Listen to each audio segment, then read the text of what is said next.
ఏం దేవుడి నుంచి మీరు ఏం ఆశిస్తున్నారు చెప్పండి నాకు.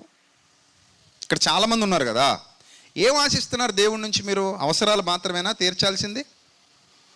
అంతేనా? ఇంకేమైనా ఉన్నాయా? గట్టిగా చెప్తల్లి. ఆయన చిత్తంలో నిన్ను జైల్లో పెట్టించేయాలనుకుంటున్నాడు. ఓకేనా?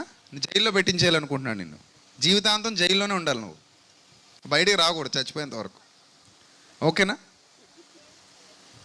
ఓకేనా అంటున్నాను. మరి అదే దేవుని చిత్తం అయితే ఓకేనా? అలా కూడా నీకు దేవుడు ఇష్టమేనా? Right, very good. ఎవరు అమ్మాయి నువ్వు? ఓకే, వెరీ గుడ్ తల్లి, గాడ్ బ్లెస్ యూ. నీ వయసు ఎంత? 13 years. అరే, very good, nice, God bless you. అయిపోయిన తర్వాత ఒకసారి కనబడు మీటింగ్ అయిపోయాక. సో మిగిలిన వాళ్ళు ఇంకా ఆ పాపను వదిలేయండి. పాప ప్రత్యేకమైంది, ఆ పాపను వదిలేయండి. కొంచెం నాలాంటి భావచాలం కలిగి ఉంది ఈ పిల్ల. సో ఇంకెవరన్నా ఉన్నారా స్పెషల్గా చెప్పేవాళ్ళు? అంతేనండి. దేవుడు ఇంకేమైనా ఉందా మీ దృష్టిలో? చెప్పండి, ఇంకేమైనా ఉందా అలాంటివి?